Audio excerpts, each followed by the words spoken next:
O que o Trump quer são governos vassalos na América Latina para entregar terra rara para eles, para poder entregar nossos minerais críticos para eles, para poder entregar nossa água doce. Não entregou? Não rolou essa negociação? Vocês estão doidos, cara. O Lula não cedeu essas terras raras, ó. Tira magnífica aqui, pode pegar. A fake news de esquerda é uma coisa extraordinária. Eu fico impressionado como ela também corre. Nosso papel é esse aí. Não, passar fake news não, né, porra, Rodrigão? Perguntando. Não, que ele falou, entregou. Diga onde entregou, mostra aqui. Mostre. Não. Ó, você falou que entregou. Abre o WhatsApp aí, Roberto. Bate o WhatsApp. Abre a tia do Zap aí. Abre o WhatsApp. É muito fácil. Me fala uma coisa. A gente já tem terras raras sendo exploradas aqui. Quem tá levando ela? Meu caro. Vamos então falar de dados? Então, quem está levando? Não, vamos tirar a fake news de esquerda e vamos falar de dados. Vamos lá.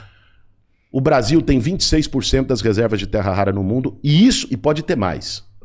Tá? Porque isso não foi prospectado. O Serviço Geológico do Brasil prospectou muito pouco. Sabe qual é a participação do Brasil no mercado de terras raras no ano passado? Uns 5%. Não, menos de 0,5%. Então, o Brasil tem reservas, mas não explora as reservas. Você tem hoje estudos de prospecção para exploração de reservas de terras raras determinados pelo Lula de maneira muito correta, porque não adianta ter reserva e não usar o ativo, no ano passado. Você terá, porque ainda não existe, uma política de regulamentação das terras raras, que está sendo discutida no governo, para que se tenha um processo de refino e processamento nacional. Você ter empresas que explorem, mas refino, processamento, ganho para o Estado brasileiro e não numa lógica colonial. É uma troca de tecnologia. Você vai explorar aqui e já vai entender como é que é feito isso aqui. Você tem que se retratar. Onde é que o Lula entregou as terras raras? Não é o Lula, mas vamos entender. Então também. Tá bom. Não vou retratar não, porque passa na mão dele sim. Passa na mão dele sim. Por exemplo, fake news aqui não. Na minha frente, fake news não. Na minha frente, fake news não. É muito fácil mesmo.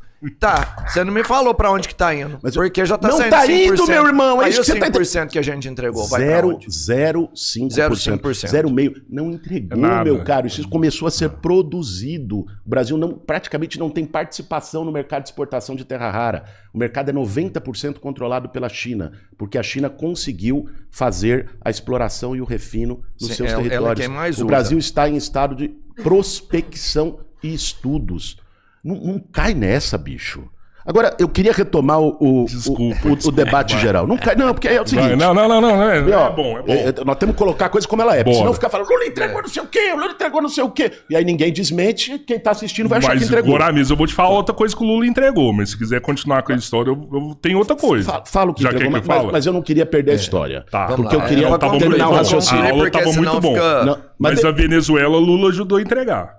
Ajudou a entregar Vetou do BRICS. Todo mundo criticou. Isso aí foi um veto Lula vetou do BRICS. Se não tivesse vetado, eu duvido que Trump invadiria a Venezuela, mas vetou. E hoje eu acho que o Lula declarou que ele apoia que a Venezuela seja uma democracia, mas ele não quer Maduro na Venezuela. Deixa eu te dizer uma coisa.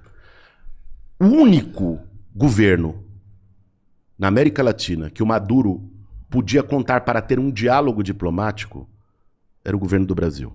O único. Agora, o fato do Brasil... O Brasil foi o país que chegou de pronto e se colocou contra a intervenção dos Estados Unidos na Venezuela. Pagou o preço disso. Tinha aqui, ó, você sabe, você teve pesquisa, você deve ter saído. Procure aí, Lula perde popularidade porque foi contra a intervenção do Maduro. A maioria do povo brasileiro é a favor de intervenção. Você vai dizer que o Lula entregou a Venezuela? De que maneira o Lula entregou a Venezuela? Impedir a Venezuela ou ser contra a Venezuela de entrar no BRICS. Foi um erro. Não acho que foi um erro. Não acho que foi um erro. Tô discordando de você. Cara, deixa eu te dizer uma coisa. Me desculpe. O fato de eu ser contra a ingerência imperialista estrangeira, o fato da direita venezuelana e da burguesia venezuelana ser golpista desde sempre, não quer dizer que eu vou bater palma e aplaudir tudo que o Maduro faça. Não vou. E uma esquerda coerente também não deve. O Lula não fez, não reconheceu a eleição. O governo do Brasil não reconheceu a eleição. E estava certo, bicho, não tinha ali elemento. Tinha o quê? Não entregou ata, não sei o que, não mostrou, colocou o básico. Então assim, uma coisa é uma coisa, outra coisa é outra coisa. Você não ser madurista e cobrar que a Venezuela faço o básico, até para você ter condições de diálogo e mediação com todo o resto. Isso é uma coisa. Daí a dizer que o Lula entregou a Venezuela. Lula foi o cara que foi para cima contra a intervenção do Trump. Foi a declaração mais dura no continente inteiro. O presidente da Argentina, do Equador, aplaudindo o Trump, é isso mesmo. Mas o Lula não fez isso. A gente tem que tomar cuidado com as palavras, bicho, porque às vezes a gente fala uma coisa, né, e sem fundamento devido, né, e isso envenena, influencia, sem base, a posição de muita gente. Tá vendo, Breno Altman? Tá vendo. Você fica criticando o Lula aí. Não, eu acho que o Breno pode. Ele tem todo o direito de criticar. Esses são debates naturais na esquerda, mas eu acho que é assim. Não, uma coisa é você dizer o Lula não bancou o Maduro como grande líder da Venezuela. Você tá certo. Não bancou mesmo porque não reconheceu a eleição e com argumentos para isso. Outra coisa é dizer o Lula entregou a Venezuela pro Trump. Aí é mentira deslavada. Mas deixa eu voltar pro argumento que a gente estava. Então, além dos caras atuarem para o protecionismo tarifaço, eles atuam também na linha do imperialismo de dominação. Agora é pau. É a estratégia de segurança que eles fizeram.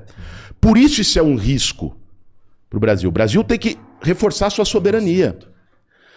Soberania digital. 80% dos nossos dados estão armazenados e processados nos Estados Unidos. Isso. Nós estamos começando a construir uma nuvem brasileira. Essencial. Nós estamos, ou seja, o Brasil não tem data centers estruturados aqui para armazenar dados. Tem poucos supercomputadores para fazer esse processamento. Sem soberania digital, como é que os Estados Unidos desligou o sistema de defesa russo da Venezuela para chegar lá? Com ataque cibernético. Sim. Porque um monte de coisa estava sediada nos Estados Unidos. Localização, Você tem que ter soberania digital, GPS, tudo. Sim. Tudo. Segundo, soberania mineral. Soberania mineral, meu cara, é o seguinte. Terra rara é base para a transição energética e para a produção de semicondutores. Isso. Chip. Essencial para a economia digital e para novas formas de energia. O Brasil tem 26%, o terceiro lugar, que é a Índia, tem 7%. 3 vezes menos. Então, o Brasil está bem posicionado aí. Só logo atrás da China, que tem 49%. Então, nós temos que escolher um modelo. O nosso modelo vai ser entregar a terra rara numa linha colonial, enquanto, você tem a certeza, enquanto o Lula estiver no governo, enquanto a esquerda estiver no governo, isso não acontecerá. Esse é o modelo do Tarcísio, esse é o modelo do Zema, este é o modelo do Flávio Bolsonaro, da turma que bota bonezinho do MAGA. Agora, não. O que nós queremos? Fazer uma exploração sustentável das terras raras com processamento e refino no Brasil. Com regulação. Ah, não quer dizer que não vai vender para fora? Lógico, nós nem temos condições de consumir isso aqui dentro tudo. É lógico que vai participar do mercado internacional, como a China vende, todo mundo vende. Agora, você tem que ter uma cadeia de agregação de valor no Brasil, por questões de soberania nacional. Pega o quartzo, que é a base do silício, um outro mineral crítico, o Vale do Silício tem esse nome por isso, é essencial na economia digital. O quartzo, o Brasil tem a maior reserva de quartzo do mundo. O quartzo é menos raro, ele é um mineral mais abundante. Mas o Brasil tem a maior reserva de quartzo do mundo. O quartzo tem 3 graus de refino. O refino metalúrgico, o químico e o eletrônico. O que vira silício para a produção de chip é o eletrônico. É diferença de graus de pureza. O grau metalúrgico vale 20 vezes mais do que o eletrônico. Aquela mesma quantidade de quartzo. Porque ele é mais impuro, ele não vai servir para a economia digital. O Brasil hoje que eu digo desde sempre, tá? Faz o quartzo e exporta para fora no grau metalúrgico e não faz o processamento no eletrônico aqui. Por quê? Porque não é porque quer. Se a gente quisesse agora, vamos fazer o processamento no eletrônico, porque não tem tecnologia própria para fazer o processamento.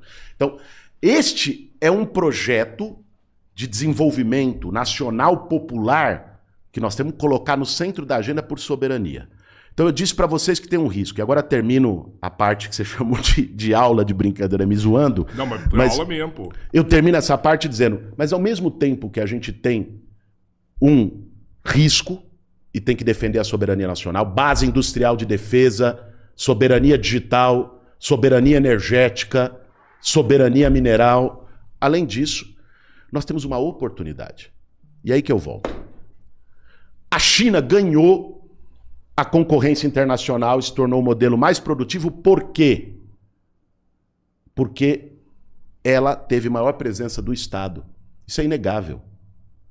Porque os bancos públicos davam crédito lá embaixo. Porque ela conseguia deixar o câmbio barato e aumentava a exportação, controlando o sistema financeiro. Porque ela fazia controle de capitais e não deixava capital especulativo entrar para poder ser abutre na economia chinesa.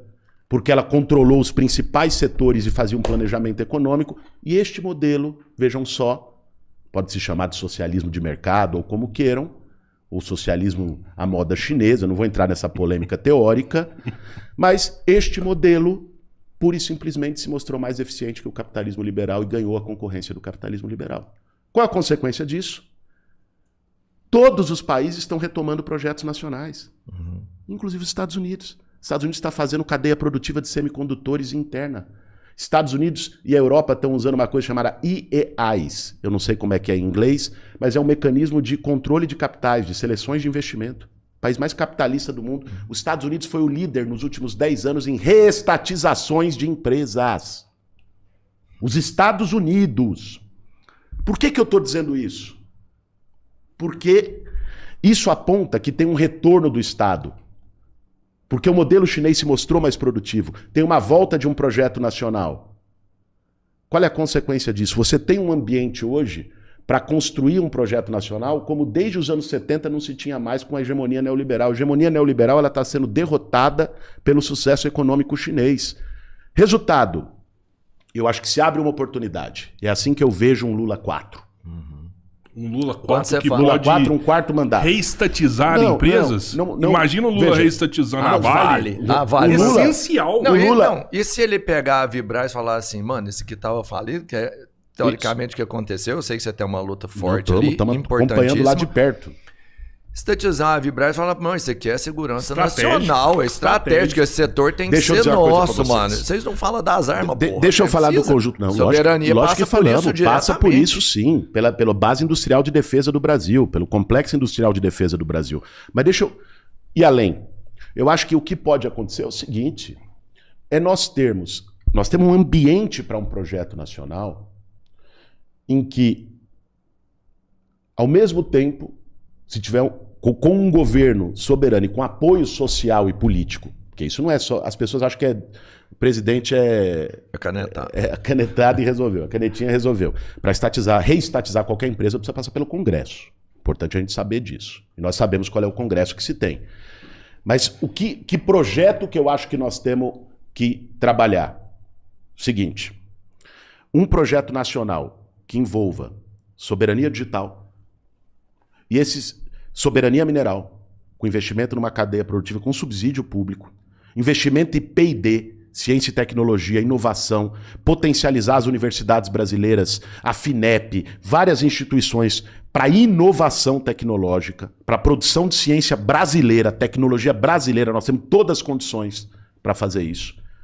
Este projeto nacional, junto com um pacto popular que envolve uma maior presença do Estado em setores estratégicos. Ter condições de um marco regulatório diferente para os bancos públicos poderem ser mais ativos para baixar os juros na economia real. O juro brasileiro é escorchante, é uma agiotagem, é uma roubalheira. A maior corrupção brasileira é esse juros. Um tri que está indo só da dívida pública. Fora o que ele drena do bolso de cada consumidor no cartão de crédito, de cada cidadão. Ou seja, você ter condição de retomar um controle do Estado, se tiver força política para isso, sobre setores essenciais da economia. O Lula defendeu na campanha de 22 a reestatização da Eletrobras, que é essencial. Aí eu vejo gente falando, mas traiu a pauta dele. Meu irmão, nós precisamos de 258 votos no Congresso. Nós temos? Quem está falando pra caralho tem? Então assim, nós temos que ter um pacto nacional popular que aponte para o futuro. E eu acho que tem essa oportunidade histórica pela conjuntura mundial. Olha uma coisa, as grandes viradas no Brasil sempre aconteceram com viradas internacionais. O que permitiu o Getúlio Vargas startar o processo de industrialização brasileira na década de 30? Foi a crise de 29. Se não houvesse a crise de 29, a economia brasileira teria continuado cafeeira e rural, oligárquica, por mais muito tempo. A crise de 29 destruiu a oligarquia do café, o preço foi lá para baixo, e isso criou um espaço, uma oportunidade histórica para falar, vamos apostar na indústria. E o Getúlio construiu uma coalizão de classes naquele momento, de interesses, apostou na industrialização com um projeto que ao mesmo tempo foi popular, com todas as contradições de Getúlio. Ditadura, perseguição aos comunistas, perseguição à esquerda, mas fez um projeto que teve a CLT, que teve a lei do salário mínimo, que teve a criação da Petrobras, que teve a criação da CSN. Que quase tudo que a gente tem foi conquistado ali. Da estrutura foi ali. Ele tem medo. E a gente está passando pela mesma janela de oportunidade. Eu acho que nós temos uma janela de oportunidade neste momento para um projeto. Porque da mesma forma que o mundo virou com a crise de 29, o mundo está virando com este momento de saída, de transição do livre comércio para o protecionismo e da destruição da ordem multilateral. As cadeias globais de valor estão mais desestabilizadas. Vários países começam a retomar um projeto nacional e isso cria um ambiente, um espaço que pode permitir nós trilharmos um projeto mais ousado no médio prazo. Eu não estou falando só de 4 anos. Eu estou falando de um projeto para a esquerda nos próximos 20, 30 anos neste país. Se a gente perde esse time, qual a consequência disso? Cara, não tem lugar vazio. Se a gente perde, alguém ganha. E se alguém ganha, nesse caso, significa que o Brasil está numa encruzilhada histórica. Entre reafirmar sua soberania e dar um salto no seu projeto de desenvolvimento popular e nacional, ou virar uma nova colônia.